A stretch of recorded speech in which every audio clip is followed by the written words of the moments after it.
Welcome back to TheChowTimePod. It's your host, Red. Got a video today from Poor Man's Podcast. Please like, comment, subscribe down below. I really appreciate that. Let's get that chow. It's chow time. Oh my God, I feel it in the air, telephone wires above. Easy.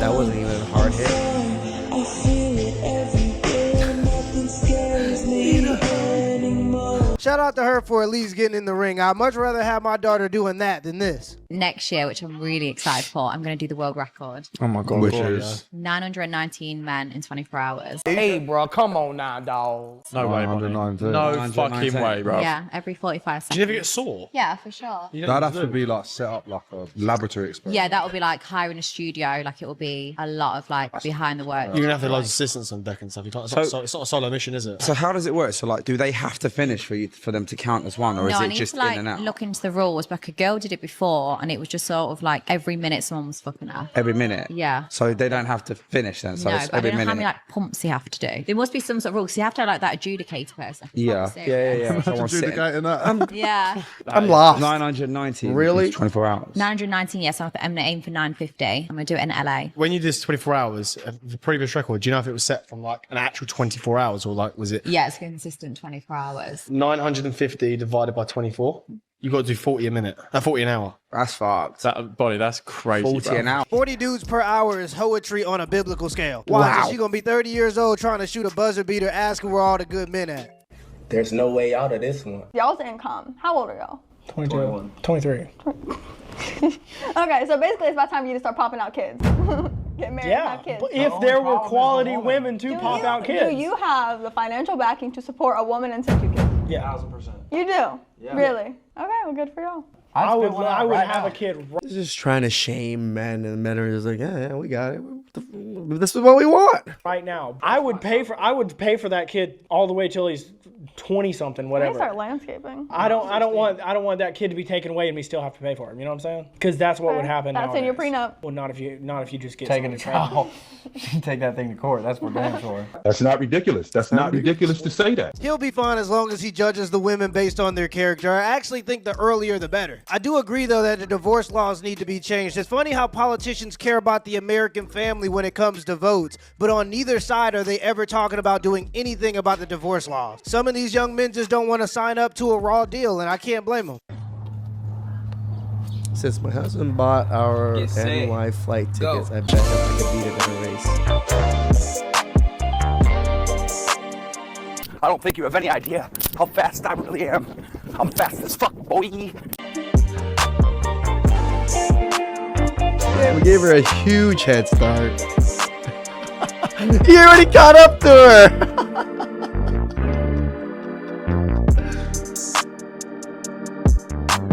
Oh, ain't no way he paying. Ain't no way. Whatever. That's too easy. Hey man, I come pour this gal over here. Big black Excuse me, miss. stallion. Do you mind if I just spin you around so that you can move out the way?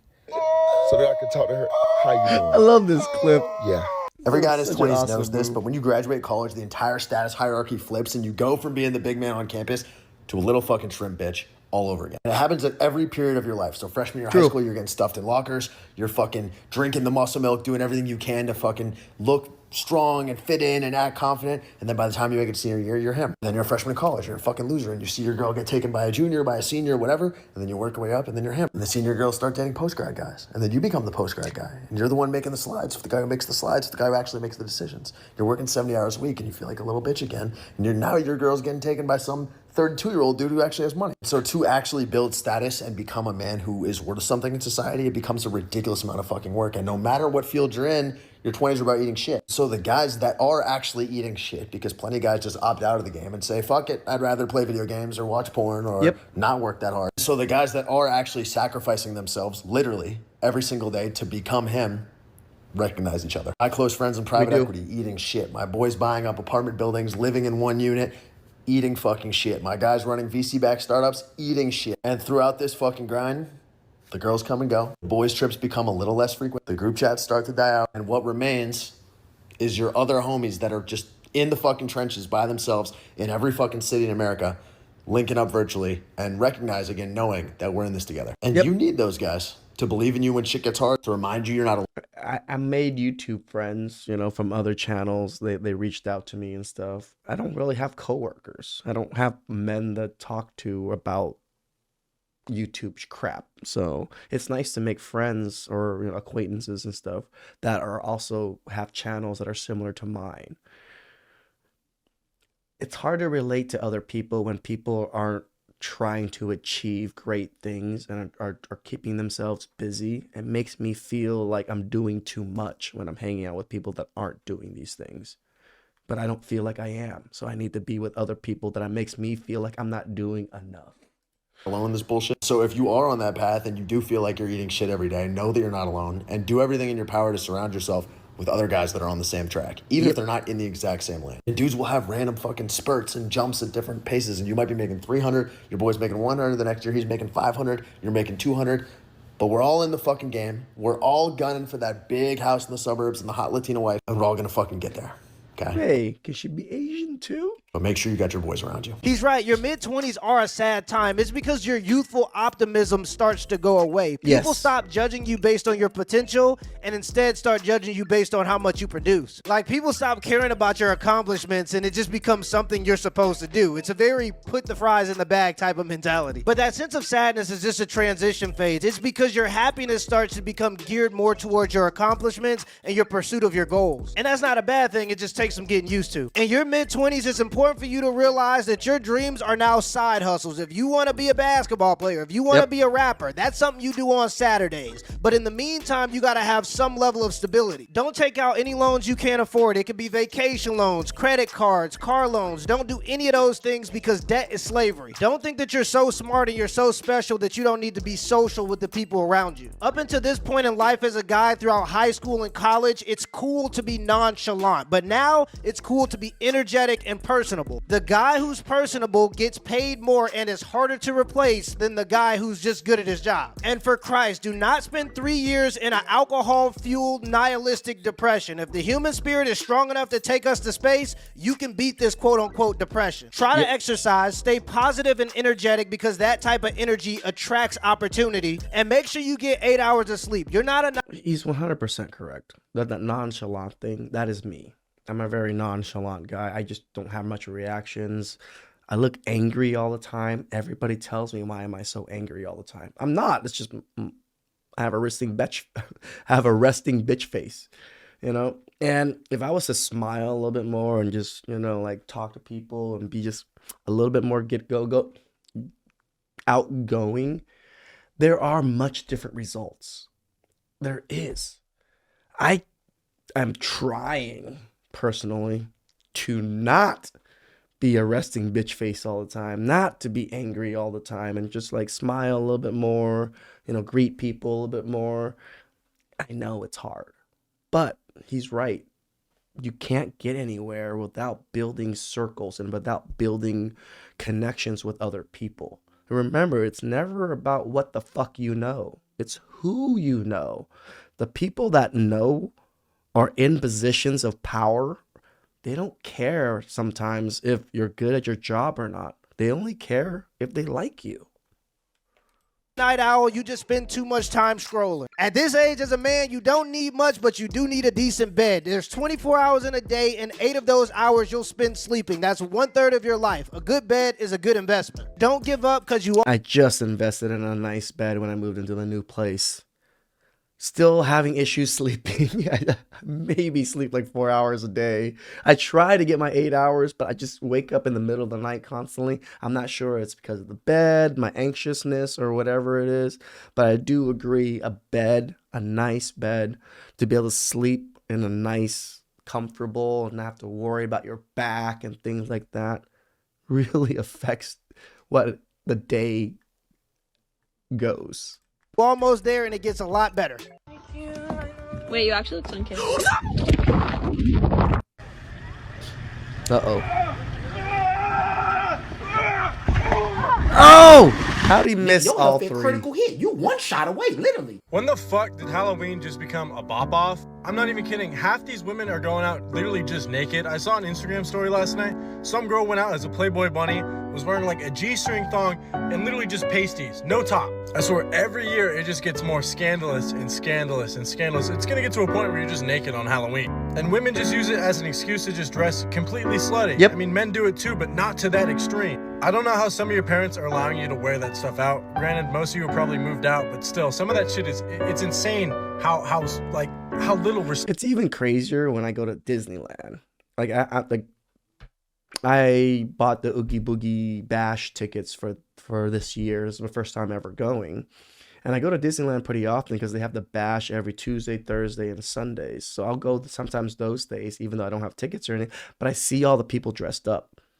Even at Disneyland, a family-friendly, happiest place on earth, it's literally G-strings and just most slutty outfits possible. Even at Disneyland, when you have kids around, that to me is the worst. Respect you have for yourself. You were literally just going out basically butt-ass naked for everyone to see because it's Halloween. It's the one night a year where you could just dress as big of a slut you want and no one gives a fuck. I really feel bad for the dudes with girlfriends right now, especially if you're doing long distance. Like, you're cooked. Like, you're really cooked, man. There's really nothing you can do on Halloween. Halloween is the D-Day of all relationships. If you found a good one, if you found a respectable woman, she wouldn't dress like that. She wouldn't go out and act like that. Like, you're lucky if that's you, but if not, a good chunk of you aren't like that. You're just fucked. If your girlfriend goes out as a bunny, a cop, or a cat, she's not your girlfriend, brother. She's our girlfriend. If you one of the 5 women that watch this channel and your boyfriend goes out in a toga or an inmate costume, you might as well go and hang it up. We only 2 weeks into this damn thing, and I'm ready to give up. You have a girlfriend, wife? Ex-girlfriend now. You guys were living together when COVID happened? We still are. When did you get break up? 3 months ago. And why are we still living in the same place? Lease agreements. I can't really afford to move out on my own right now. And her? What's her excuse? Dating my roommate now. I'm really fucking sorry to hear that. We were together for 10 years. How are you? Honestly, not that okay. What's really fucking me up is that she wants to get back together, but she's pregnant now. With his? And what do you think? I don't know. Because your brain says one thing and your emotions say another. Obviously, I want to get back together with her, but now that she's pregnant, it's like, is it even possible? Whenever it comes to this stuff, like, we can't make the decisions for other people. They have to decide for themselves. And the part of the reason is that it's so clear for us on the outside. It's so easy for us to say, not living in that apartment with her and spending 10 years with her. But to everyone in this room, the answer is clear. I want to talk with you more about that. Thank you for sharing that. That's very brave of you, man. Thanks. Yeah. Let him cook.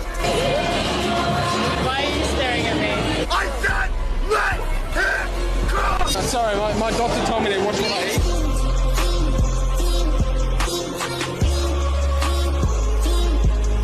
My man. 2, 1, go!